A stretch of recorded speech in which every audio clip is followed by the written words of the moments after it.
Nyonche chembor tsordan nyingmi jang zoner monam chembor ngab gyabda pakara dargam tsando shermardo. Tumba teche janla ki sham zar, ane jarwar zar ngi jangan sa, jawar tuji sherdo yallar. Jime penzo janlang soran de kontia topan pawar shinji lo. The supreme, profound, and subtle Dharma is rarely encountered even in hundreds of thousands of eons. Now we have seen, heard, and received it. May we realize the true meaning of the Tathagata. In order to liberate all sentient beings, please generate the supreme bodhicitta. Today we continue with the 9th chapter of the Udāna Sūtra. Leiki tsomte, gpa. Leiki tsom.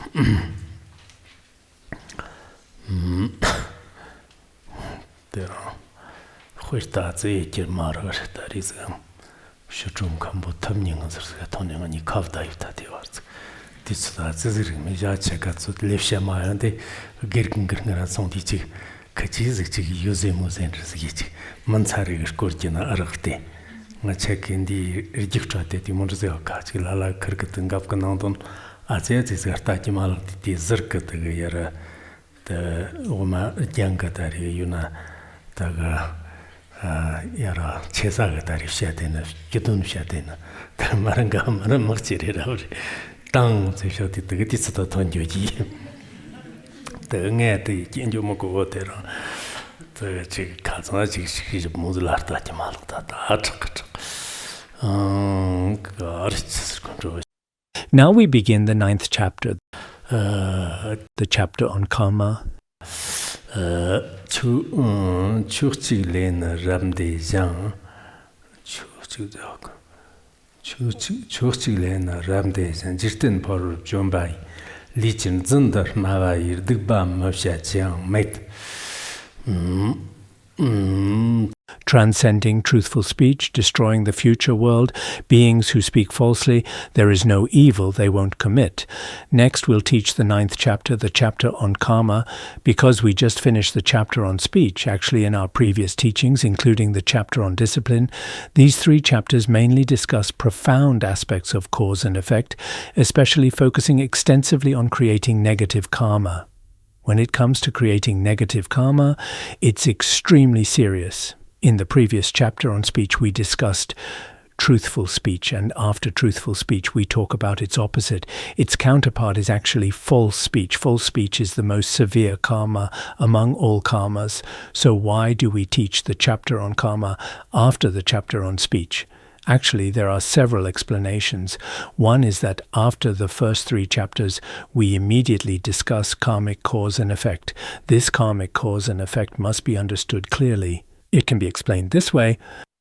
Or in our previous chapter on truthful speech, after truthful speech we discuss false speech, and false speech directly relates to profound cause and effect matters. So we're encouraged to speak truthfully when we use language. If we don't speak truthfully but speak falsely, then among all karmas it is the most serious. So in this chapter on karma, there's a certain connection with speech, especially when it comes to speaking falsely. Then one might commit any kind of karma. Actually, it may well be like this. Among people, those who love to speak falsely, they probably don't care about anything. In this lifetime, many worldly matters they don't care about either. They deliberately deceive others. And many karmic consequences in future lives are created through false speech. So this is mainly to explain this principle. Now, regarding the story behind this verse, in our commentary there's one version which mainly tells of when the Buddha was in Rajagra, he went to a forest. At that time, his own son Rahula came from far away to receive him. During the reception, generally wherever the Buddha went, there was this tradition of washing the feet. While washing the feet at that time, although the Buddha's body was completely pure, in appearance it also seemed rather soiled. Then regarding this dirt, when Rahula gave rise to various conceptual thoughts, the Buddha scolded him, saying that just as this dirty water cannot be used, a person who speaks falsely actually has no opportunity for liberation within the Sangha, and so forth. This is roughly the meaning. Actually, the story in this commentary commentary may differ slightly from stories in other sutras. It may be slightly different. I remember in other Buddhist scriptures it seems that before, we also mentioned this in some class. In Buddhist history, actually, Rahula, there should be none younger than him. Some scholars believe that the Shramanera system, or the ordination system for the youngest in Buddhism, was established because of him. There's such a theory. Actually, this Rahula, due to his family background and various reasons, had a problem. He often told small lies to others. Previously, when the Buddha was staying at, for example, Vulture Peak, at this time people would come and ask, "Where is the Buddha?" Rahula, being quite young, would then point in another direction, saying the Buddha is elsewhere. Probably many children also have this problem. If the Buddha was somewhere, he would say he's not there, saying he's at Jetavana or somewhere else. So the Buddha also discovered that he actually had this problem of loving to tell lies. This story should be found in the Udāna Varga, but what's in the Udāna Varga when combined with some other sutras? Actually, this story goes like this.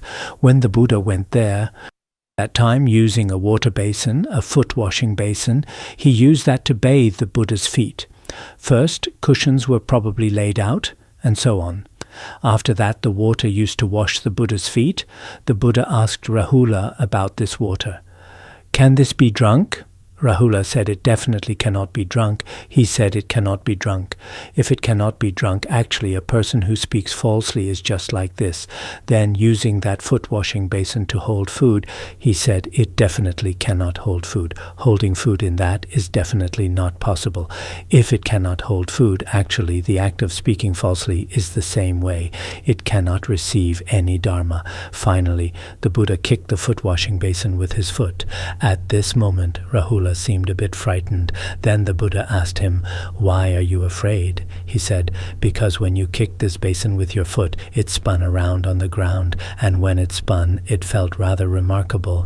But I'm not afraid that this basin will be damaged, because it's a worldly foot-washing basin, the most inferior vessel in the world.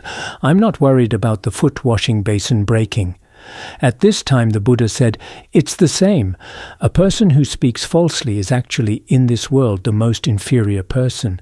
Actually, regarding people who speak falsely, the Buddha repeatedly, including with the foot-washing water and the foot-washing basin, through all these actions indirectly told Rahula that actually if you continue to speak falsely, it seems that among people in the Sangha, at most you'd be like a foot-washing basin or foot-washing water. Other than that, you would have no higher conduct. He used this method to tame him. Later, Rahula also attained the fruit of arhatship. This is the story. So the Buddha, in response to this principle, taught this verse. Now we'll continue teaching. Actually, this verse mainly discusses the faults of false speech. It says, transcending truthful speech, meaning having transcended truthful speech, because truthful speech is something we should all try our best to speak, not speaking falsely this kind of truth. Yesterday, our truthful speech mainly discussed speech closely related to our liberation and the true Dharma. That's what's called truthful speech.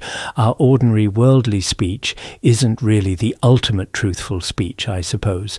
So here, if we have transcended, have gone beyond truthful speech, then certainly we're speaking falsely.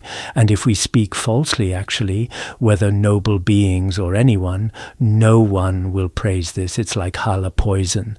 Everyone abandons it. If anyone consumes poison, they will be poisoned to death. So there's no good outcome. Similarly, people who especially love to speak falsely, they destroy what? They destroy the future world. The future world, what's mainly discussed here, is the good rebirth in future lives, the fortune in human and divine realms. The happiness of human and divine realms is destroyed. People who love to speak falsely won't have a good outcome. In the next life, they will definitely fall into the 3 lower realms. They won't have happiness. Now, sentient beings, whatever kind of being, the commentary calls them born ones. Born ones, the commentary calls them sentient beings. If sentient beings speak falsely, then their roots of virtue are cut off. Such people, there is no evil they won't commit. In this entire world, they will commit any evil. This is also extremely frightening. It seems that nowadays, on various platforms, everything is done by relying on false speech, beginning to do all sorts of things. Recently, related news says that if people commit fraud online, making false claims like this, there will be severe crackdowns. Some laws have also been made, including triple compensation and so on. But actually, it's not necessarily realistic, because if the minds of some beings aren't corrected, actually these matters are very difficult. Now, in the entire world, some people speak falsely, telling extremely excessive lies. It seems a few years ago, in 2021, there was a man from northeast China who bought insurance in his wife's name. If this wife had something happen to her, some accident, the beneficiary of that insurance would be himself. He deceived his wife and put his own name down. Later, it seems they went on a trip to the ocean or something, and then he deliberately threw his wife into the sea. At that time, if the insurance company really had to pay, it would be around 10 million. Later, it seems the relevant authorities discovered that his motive was impure. Eventually, they found out. This person actually, at the very beginning, used his own wife as collateral, then bought insurance. If he personally killed her, after killing her, finally the compensation money would all be obtained by himself. Eventually, he was also sentenced to death. At that time, it seems in 2024 or sometime, he was sentenced to death. This is also a true case. Now, some people, not to mention other lies, as long as it's for money, for fame, for benefit, will do all sorts of things. Just as it's said in the Sutra of the Right Mindfulness of Dharma, whoever speaks even one false word has no fear of the next life and will commit all evils. It says if some people speak falsely, they definitely won't fear future lives. They will commit all evils. In our Nirvana Sutra it says, not believing in cause and effect, committing all evils. Here it says that as long as one speaks falsely, then one will commit all evils. They may commit any evil because to gain benefit, they speak falsely. When speaking falsely, probably killing, stealing, sexual misconduct, including various other aspects, things that violate worldly and supramundane principles, they will all do. So we don't know whether as lay people or monastics, those who speak great lies, probably those who have truly taken the 3 refuges and 5 precepts will be more careful. But even a small bit of speech, it seems in sutras or commentaries, it's said that even lies told in jest shouldn't be spoken. We often tell a lie and then say, just joking, benza sato hung, just joking. But actually, truly in sutras and treatises, even lies told in jest are best not spoken. If you speak them, in your alaya consciousness, you plant another unwholesome seed. It becomes a black karma. This is very bad. So for us worldly people now, truly sometimes when you see, including buying things online product promotion and so on, they simply don't know the source of their goods or their beneficial qualities, but people who are glib talkers can make up anything themselves. Originally it's harmful to the body, but they'll say 10,000 times it's beneficial to the body and so on. These are all extremely frightening consequences. So what's being said here is that if one speaks falsely, they'll do anything else too. So this is also very important. Next we'll teach Chakung mirchi bar ndrava zubr kirwa chilwa yi tsirchir lakbar mardumba yirnkur surnyum zang zarma rung. Better to swallow burning hot iron balls than for a precept breaker to enjoy food given in faith. What's being said here is, better to swallow. You would rather swallow what? Swallow iron balls burning in blazing fire. If you swallow burning iron balls, then all your internal organs will be burned completely. It's an extremely painful thing. But regarding this, perhaps if you've learned mantras, secret mantras, it won't burn. Now, aren't there many people who have mastered mantras who won't be burned by burning iron? Such situations exist. But even if you don't have that, perhaps swallowing this iron ball or iron pill, after swallowing it, all your internal organs will be completely burned. You might die in this lifetime. You've destroyed everything in this life, but other than that, you cannot destroy future lives. But there's one most frightening thing, which far exceeds what? A precept breaker who, if they enjoy offerings from faithful devotees, whether it's faith offerings or deceased offerings, if you enjoy these and consume them, then the karmic result is even more severe. So what's being discussed here is mainly directed at monastics who don't have pure precepts in their mind streams, who use the property of the Sangha, temples, and all other such resources. If they do this, then the karmic result will be experiencing extremely terrifying karmic consequences life after life. It's extremely frightening. Previously, Tang Tong Gyalpo, it seems in our Words of My Perfect Teacher, there's also this. In other stories, it's also introduced. Once he went inside a boulder and found something like a frog or something with many, many beings on its body, constantly eating it. At that time, he began to spit and perform liberation rituals. Later, it was said that previously there was a precept breaker who didn't properly dedicate these faith offerings, and this resulted from enjoying the property of faithful devotees. The small beings devouring its body, he saw, were actually the debts owed. In another story I've seen, it says it seems there was a particularly large snake, and on the snake's body there were many small frogs beginning to eat it. Now this karmic result comes from a precept breaker who enjoyed the property of faithful devotees. There are such cases. But in any case, especially people whose precepts are not pure, if they enjoy Sangha property and faith offerings, there are great faults. It seems in our commentary it's explained that even if one has precepts but is lazy or indolent, meaning people who don't properly study, contemplate and practice, it also becomes a kind of debt. It also destroys one's present and future lives. In future lives you'll use your own physical body to begin repaying. It seems later in the Udāna Sūtra there are the words study, contemplation and practice. I originally thought, could it be that study, contemplation and practice is a term from Tibetan Buddhism or from later masters? But I saw in the later part, it should be in chapter 26, there's this study, contemplation and practice, meaning that even if one has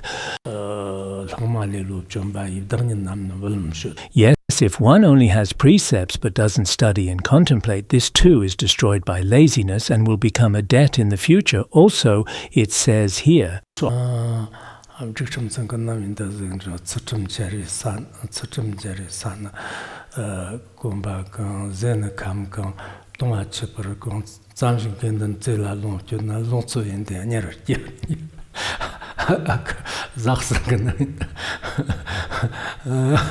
lali tsatum arte lali tsatum dingre tsatum damba de arte tsatum charwa dingurlo gerlong la rapta sipimdo oyena tawargan mau chazgan naro nyanga tarmaya onos nasatır yürüdükçüm tanırız varında şatsanın tawda dönyanç.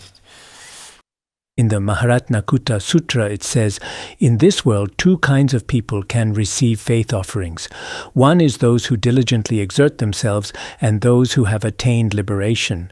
We sometimes say wisdom and liberation. These two. To truly enjoy property, one type is those who have precepts in their mind streams, and another is those with realization. These two types are acceptable. In the Maharatnakuta Sutra, it says, those who are diligent in study, contemplation and practice, and those who have attained liberation. Attaining liberation generally means attaining arhatship or stream entry fruition and above. Others, relying on pure precepts and study, contemplation and practice, may enjoy faith offerings. So it appears that for us monastics, when others make offerings, we ourselves are also quite pleased, thinking we deserve to receive this. But from the perspective of subtle cause and effect, sometimes it's truly quite frightening. In one's own mind stream, there are also no such qualities. Others don't make offerings for other reasons. But in your mind stream, either you are a follower of the Buddha, you have the identity of a monastic, or you have these qualities in your mind stream. In this way, you dedicate merit for them, you perform liberation rituals for them. After doing this, it's also beneficial to others. Otherwise, when others actually make offerings and give alms, for most people, it's also a kind of transaction. Why do others make offerings? On one hand, they think, if I make offerings to you through your blessings, through your merit, I myself will purify karmic obscurations or attain a pure fruition. This is their purpose. If we neither dedicate merit nor recite scriptures, and in our own mind stream we also don't have these qualities, then indeed, when strictly examined, it's still very difficult. So in this regard, we should frequently recite scriptures and each time dedicate merit. Like in my case, previously when others, especially when I first ordained, if they offered 10 yuan or 1 yuan, I was especially afraid. Once in 1986, I went to the Mayerkang area. Someone gave me an offering of 10 yuan, and I specifically recited 10,000 Avalokiteshvara mantras for them. I thought, I'm very afraid. Surely I can't eliminate this cause and effect. But now it seems I've already become a Dharma oilskin. There's nothing much. Actually, this too is in this lifetime, receiving others' property and so forth. Regarding future lives, it's also very hard to say, not only for us monastics, but also for lay people. Some obtain things through various means, especially nowadays, things like stock trading.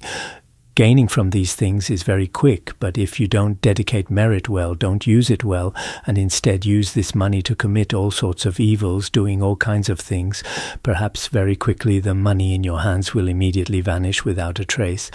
There's such a possibility. Even if you haven't created karma by relying on this money, there will still be certain karmic results in the next life. Whether it's worldly property or wealth, actually it doesn't come without cause and condition. It should be. This is the sweat of how many people, the tears of how many people, forming this kind of wealth. So, when enjoying these things, according to the words of past great masters, we should pay special attention, including during the day and at night. Every day we should dedicate merit, recite smoke offering rituals, and when dedicating merit, it's not just verbally reciting the King of Aspiration prayers. We should dedicate merit from the depths of our hearts. Gradually paying attention to the principles in this regard is very important for us. Chotnar dungara jinjig chang, cholar dungara mardugna, ngonsam takkam rkogda rong, ardugba chanji lema sha.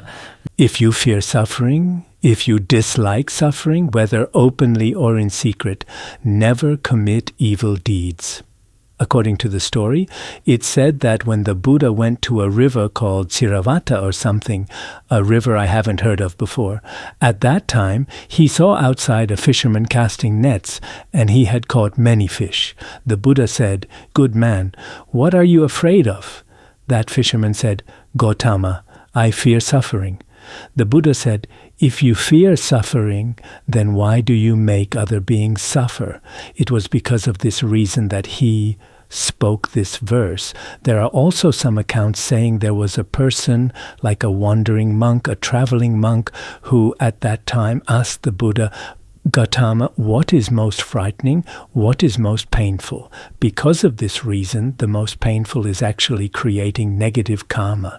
Creating negative karma is the cause of the most suffering. The Buddha then taught the following 2 verses. There are also such accounts. So what follows says, specifically, if one creates negative karma, it brings this suffering, and if it brings suffering, we should try our best not to create negative karma. Now, for all people in the entire world, basically, except perhaps for individual true bodhisattvas who, for the benefit of beings, are willing to suffer themselves, this is possible. Other than that, all all ordinary beings, no matter what kind. Don't humans now number so many people, approaching 7 or 8 billion? Well, these people basically seek happiness and don't wish to suffer. But the majority of people simply don't know that the cause of suffering is creating negative karma. This point also represents a great ignorance of worldly people. Sometimes when we see humans able to fly into the sky, taking airplanes, ships, all sorts of things, and also able to dive into the sea and able to travel underground, sometimes we see them making tunnels, making various advanced instruments and using them. Wow, humans are indeed quite intelligent. But sometimes when you see humans, every single person daily creating negative karma while seeking happiness, this point truly is also an especially frightening kind of behavior, also a very ignorant behavior. But there's no helping it. What's said here is, if you fear suffering, experiencing the suffering of hell, hungry ghosts and animals, this kind of suffering, or if you dislike means being weary of, not wishing to suffer, the suffering in our good rebirths, the fear in the lower realms, because the suffering in the lower realms is especially frightening. Just as taught in the Nagarjuna's letter to a friend, even patterns on walls, seeing or hearing about such scenes is especially frightening, hair-raising. What more of personally experiencing it? So if you detest, don't wish to obtain the suffering of the 3 good rebirths. In the 3 good rebirths, humans also have birth, aging, sickness, and death. Gods have heedlessness. Asuras make war. They also have various kinds of suffering, and all-pervasive suffering. So if you fear the suffering in all of the 3 realms, the 3 good rebirths and 3 evil rebirths, then hopefully, openly, where people see brazenly, truly in the sunlight, truly when acting before people's eyes, don't create negative karma. Now many look at meat processing plants, or including at some slaughterhouses, openly in front of so many people, they begin killing. There are also some countries where killing people, they don't even blink an eye.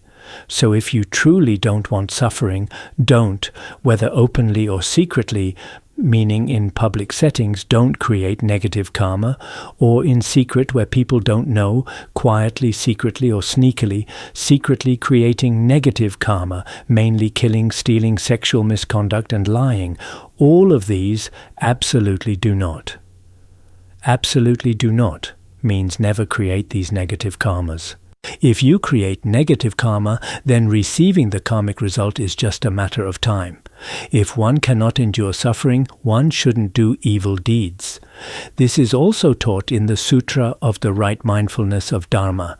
If you cannot endure suffering, then don't create negative karma. Truly, every one of us cannot endure suffering, whether it's a headache, a toothache, or heart pain, or being hungry for a day, or being cold for a day, or hot for a day. All of these cannot be endured. So if you cannot endure, now while we're free, the steering wheel in front of us is in your own hands. You can steer your own life's future. At this time, try your best not to create negative karma. Truly, regarding this scripture, we often used to think that the Bodhicaryavatara for each of us beginners is extremely important. Actually, the Bodhicaryavatara mainly discusses Mahayana Buddhism's ultimate altruism and practicing the 6 paramitas, a core treatise. Now regarding this, in various aspects, including in the 8 chapters we've studied, whether in speech, in conduct, or from the perspective of the mind, many such principles are explained very clearly. So in the future, regarding the Udāna Sūtra, if someone specifically researches it, that's excellent. This time when we teach it, I also consider, of course, some people teach classes in that way, perhaps just reading a transmission. Oh, the Udāna Sūtra is finished. Now many great masters abroad also do this, teaching the ornament of the Mahayana Sutras in 3 days, the entering the middle way in 2 or 3 days, the root stanzas of the middle way in 2 or 3 days, occasionally reading some transmission, occasionally taking out a few verses. Of course, this way is also, we're not opposed to it, it's very good. But for our current research, this kind of very in-depth study, it's certainly not enough. So in the future, if there are specialists in the Udāna Sutra, equivalent to specialized professional people, that would probably be very good. For example, the Udāna Sutra, specifically researching it for several years, because now many people outside, even for a short subject, will use decades, over 10 years of research. In this way, probably inside and out, they'll be very proficient in the content. If this is possible in the future, if one understands the scripture, actually, for a true practitioner, I feel that if the Udāna Sutra is studied well, basically that's excellent. Moreover, this scripture, whether for monastics or lay people, or people with faith or without faith, all can study it. Whoever studies it, in every verse will gain some benefit. Now, some specialized knowledge may be useful for your specialized course, but ordinary people can't use it. Such phenomena are quite common, but this scripture shouldn't be like that. Whoever studies it can draw inferences from one instance. They can all think for themselves. Have I created evil openly or secretly? Am I willing to accept suffering or not?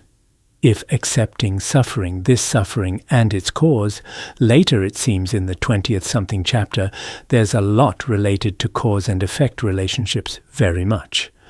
After this is taught, everyone will understand even better then.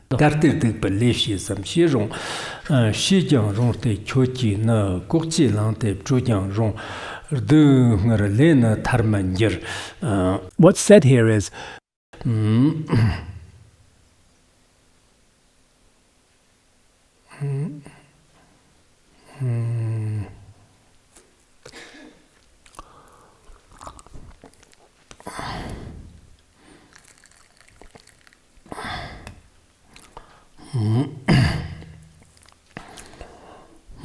Garter du beleshi sam shi jiang rong te chu chi na gok chi lang te zhu jiang zhu shi jiang deng le na tar man yer. If one has already created evil karma or is presently creating it, even if one urgently flees, it's difficult to escape the fruit of suffering. The two verses just taught, this story is also the same as what was taught before. Its literal meaning is, if you've already created negative karmas like killing, stealing, or you are presently creating it now, and the future isn't mentioned. In the past, you already created negative karma, now you're presently doing it. So in this case, even if you urgently flee in our Tibetan text means to most promptly stand up and run, fearing you'll encounter the karmic result in this regard. Very quickly you stand up and flee or something like that. But this fruit of suffering is difficult to escape. It continuously follows you. There's no way out, because this karma is truly also very difficult to escape. But in our commentary, the Buddha said, after my parinirvana, whether creating negative karma like killing, or presently, while I'm still in the world, creating it, if this way, no matter what, if karma is created, it's difficult to escape being ensnared by karmic results. In this way, it's not really counted as its story, but it seems, I don't know if the meaning is that these two, the verse and commentary, are slightly different in terms of time. Why do I say this? Because the Buddha says, after my parinirvana, so isn't that the future? In the future, any person, whether they've created this karma or are presently creating it, in any case, no matter what, the created karma, the karmic result will definitely manifest. It won't leave you. It will definitely be like this. But in our verse, what was created in the past, or what is being created now, because the future hasn't yet arisen, since it hasn't arisen, it's not particularly explicitly stated. Should the verse be explained this way? You all can look into it more carefully later. The meaning is that whatever was created in the past, perhaps those of us here maybe in the past, karma we can remember creating, karma we can't remember creating, there's probably a lot of such karma stored in the alaya consciousness of one's own mind stream, continuously being preserved. Once causes and conditions ripen, the karmic result can manifest. And then there's also what's being presently created. For example, I think many of us now engage engaged in study, contemplation, and practice, relatively speaking, should be very fortunate, because many people now are presently creating right at this moment, including people on battlefields, people at slaughterhouses, and also people committing fraud on the internet. They're all creating extremely serious karma right now, especially when harming beings. They use any means necessary, especially young people nowadays. I recently met someone who cried and said that now this online fraud is increasingly getting out of control. What's it like now? Online, they can open various kinds of banks. In these banks, in the first year or two, you can deposit money and get a lot of profit. Inside, they use various attractive names. This is an agent. This is the most reliable financial management. There's insurance. We're from such and such national government department, and so forth. They have all kinds of things. Official documents with red letterheads, red seals, they have everything. At the beginning, when you put money in with them, indeed, every month they continuously deliver on their promises, and the returns are quite good. Then after many people fall for this, they put all of what they have into it. After putting it in, more and more accumulates. You've also earned a lot. At this time, many friends and relatives nearby also continuously invest with you. After investing, basically when things are going quite well, suddenly it disappears. Now, in this way, various countries are cracking down, but when cracking down, their methods are increasingly difficult to track. Some are even colluding with relevant departments. They themselves are also involved in collusion. When to close the net. When closing the net, everything is just like this fisherman casting this fishing net into the water. Once the fisherman feels it's about right, he hauls everything away. Similarly, at that time, it's completely impossible to find them in cyberspace. I think for us people, we probably won't have such dangers in this regard. It should be, if we have something in the morning, we eat it in the afternoon. If we have something in the afternoon, we eat it in the morning. At the end of the month, some leaders earning tens of thousands of yuan monthly claim that by month's end, they can't even cover their basic 300 yuan living expenses. So relatively speaking, our monastic life is relatively simple and pure. There's nothing much. But truly, in the world, now there are especially many temptations, including several neighboring countries. Their fraud is somewhat different from that in northern Myanmar. They take hostages, including organs. There are even greater dangers. But other cases are also quite serious recently. So they simply don't know, don't believe in what karma and its results really are. But some may truly have this karma that follows them wherever they go. Previously, there was that verse, all relatives will separate, only karma doesn't leave one. All relatives can separate, but karma won't be abandoned. Then good and evil in the future follow like a shadow. Just like our shadow with the body, they won't separate even for a moment. It's completely like this. So what's taught in the Sutra of the Right Mindfulness of Dharma, these teachings, we now can truly verify them. Therefore, we ourselves, we can talk about it, but when we ourselves create it, truly, some create negative karma due to afflictions, some create negative karma due to ignorance, some create negative karma because their antidotes are weak. There are various pathways, but in any case, if we know these things, at least probably some people can still wake up. This aspect is also very important.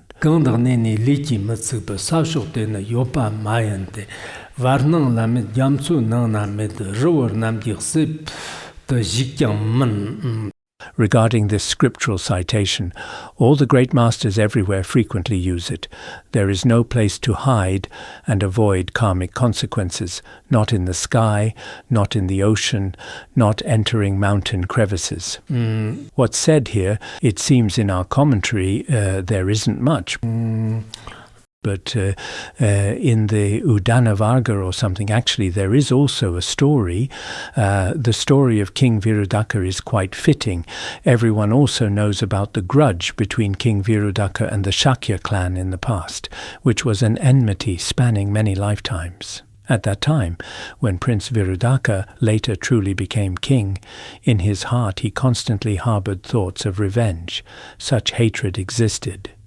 Later, one of his ministers in private advised him to immediately mobilize the army and go forth to the Shakya kingdom, Kapilavastu. Now it's near that area of Nepal. Then for Kapilavastu, he should mobilize the army.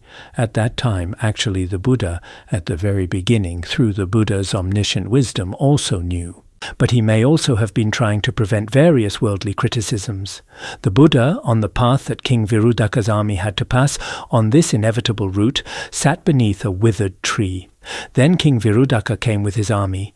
King Virudaka asked, "Why, when beside you are trees with flourishing branches and leaves, don't you sit beneath those trees, but instead sit beneath this withered tree?"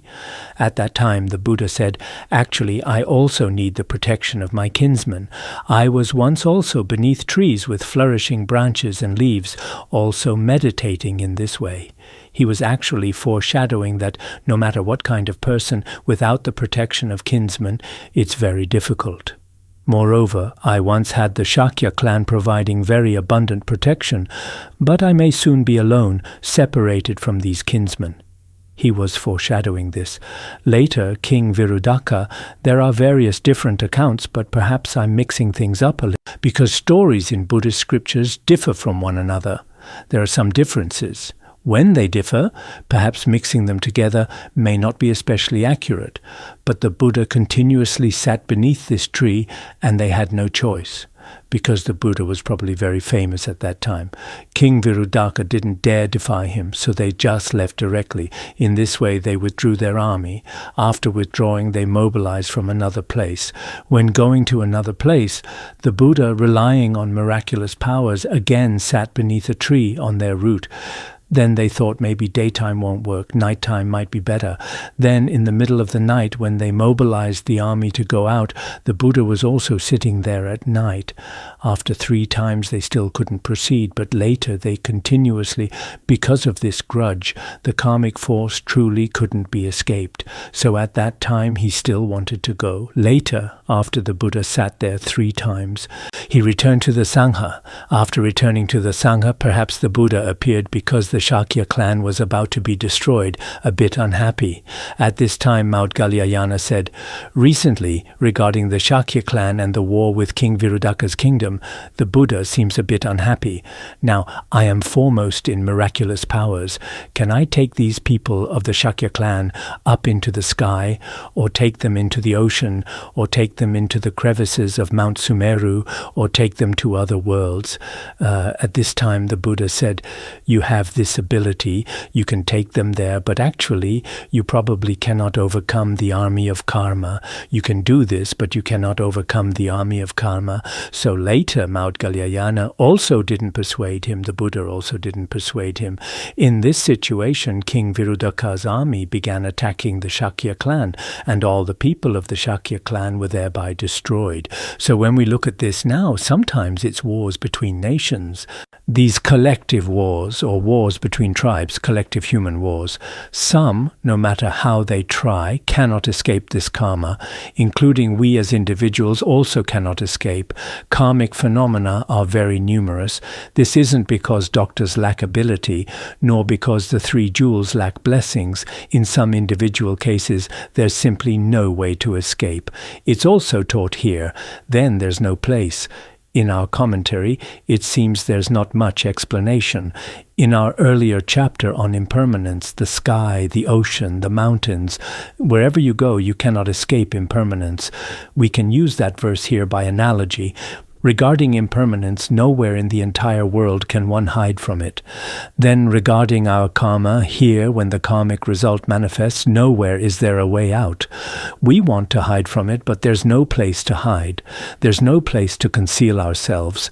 A place to avoid karmic force in this world, a place to avoid karmic results, whether ascending to heaven or diving into the sea, doesn't exist in the entire world. No matter what, if you want to avoid karma, you cannot avoid it in the sky, nor can you avoid it in the ocean, nor can you enter the spaces of Mount Sumeru. Nowhere will work. Some people at that time with the Shakya clan, Maudgalyayana, also thought of a method. He took some to other worlds, but they all died anyway. So truly, when karma actually manifests, Every one of us will also have this, including when you get sick, including when in your own life some things happen. Some part may be helped by reciting scriptures, seeking blessings, or including sometimes in our academy, sometimes over 2,000 houses were demolished, sometimes over 3,000 houses, over 4,000 houses.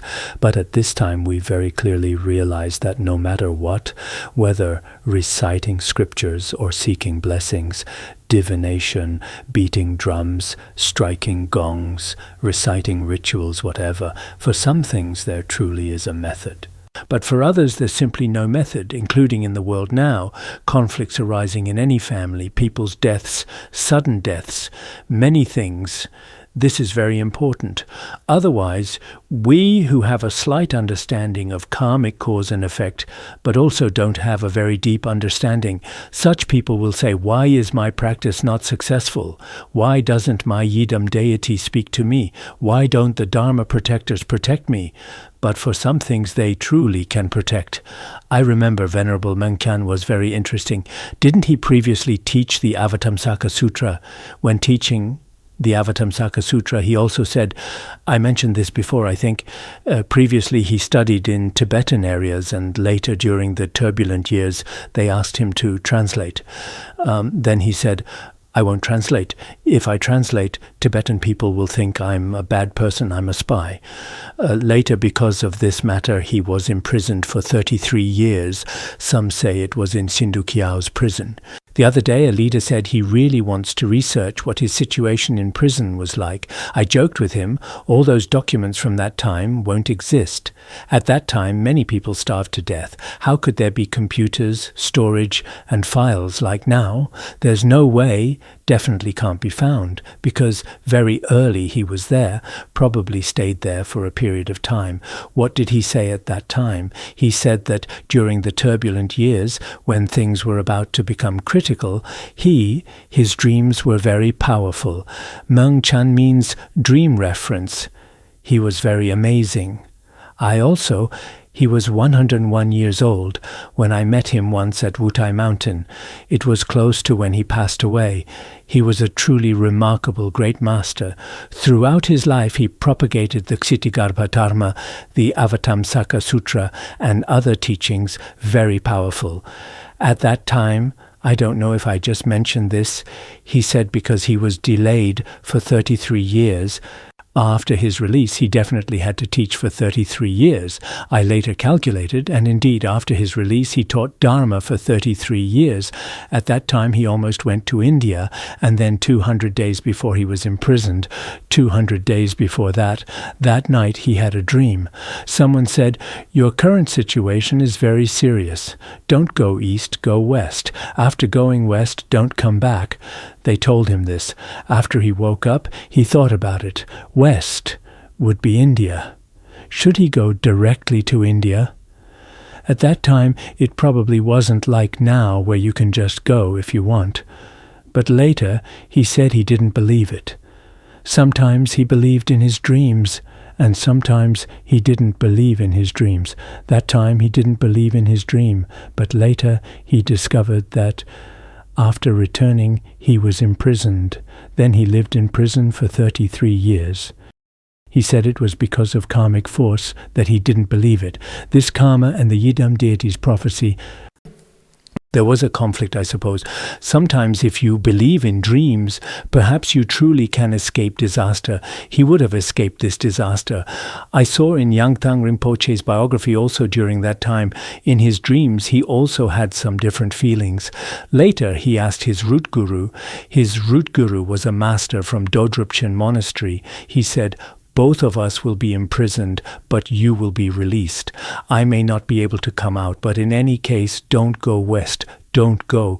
If you go, it might be even worse. Later he didn't go. Indeed, later he was imprisoned for 22 years. All these are probably, I feel that he himself also said, the day I entered prison and the day I was released were exactly one day apart, exactly 20 years. He said he doesn't know what karma it was. Every one of us has a karma.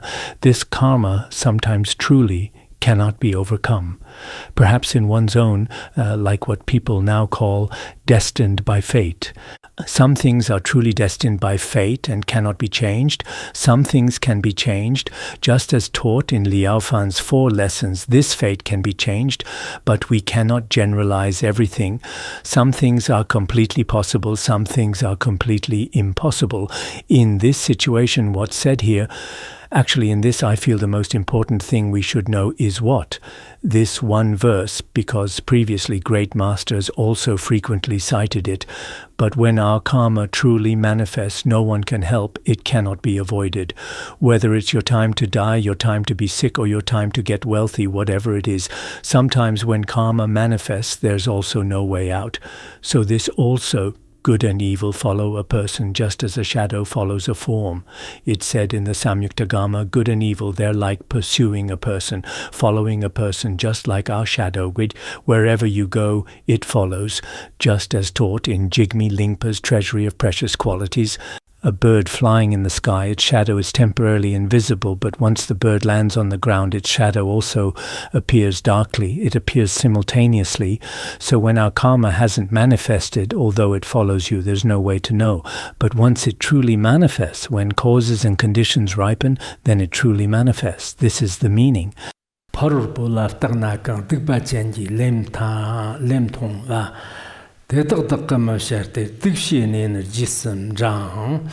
Having observed others, seeing their creation of negative karma, I will not do what they do, for negative karma definitely follows the person.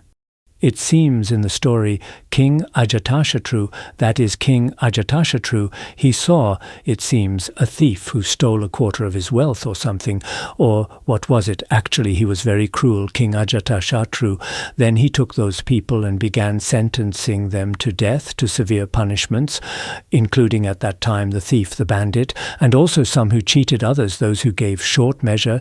He sentenced them all. He handed them over to the executioner and sentenced them to death. Then the Buddha advised him not to kill so many people. Because of this matter, he taught this verse. This is the meaning. Then observe, meaning to observe, carefully observing others with mindful wisdom. Others includes thieves in our world, people doing bad things. Then afterward, seeing them creating karma, creating this, killing, stealing, sexual misconduct, lying, and so forth.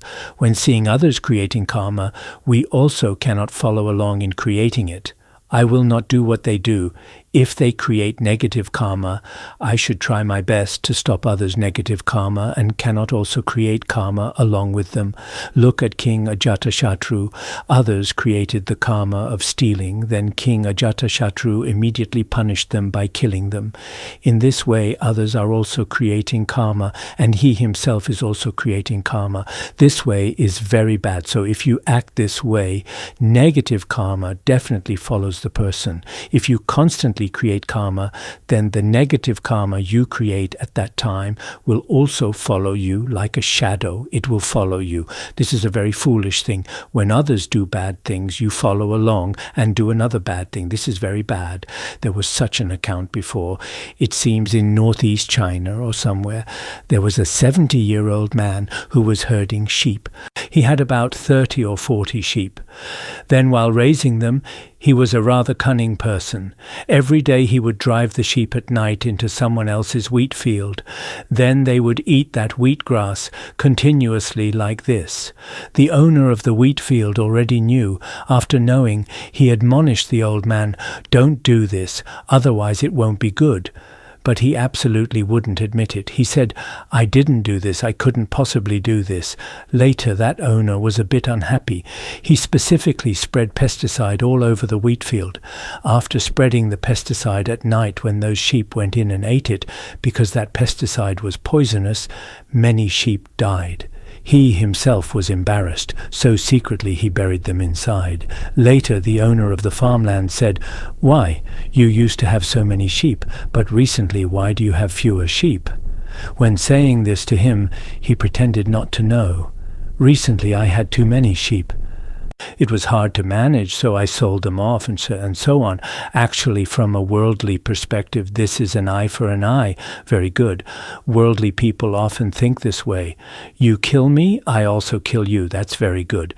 You harm me, I also harm you in another way. But actually, from a Buddhist perspective, this is a foolish thing, a very foolish thing. He himself is creating the karma of stealing there, and then you begin creating the karma of killing because of this circumstance. In this way, actually, you are all in the same gang. Both are creating negative karma. It's also an extremely frightening thing.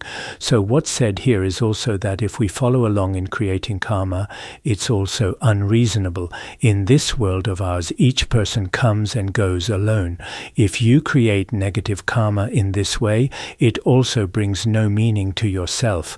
On the contrary, it also brings harm to sentient beings. There's no need for this. So teaching others to create negative karma, or creating negative karma yourself, such suffering is also very difficult to accept. Therefore, it's said that if, having observed others creating negative karma, you yourself had best stop others' negative karma, and you yourself had best not create negative karma, then in this way there's an opportunity for liberation. All right, we'll stop here. Sonam dei tamse thobaya tonne de jana pase kirgana jirano chupai jupun sonen droja ma bandangara badna Sūtra bandangara badna Sūtra bandangara badna Sūtra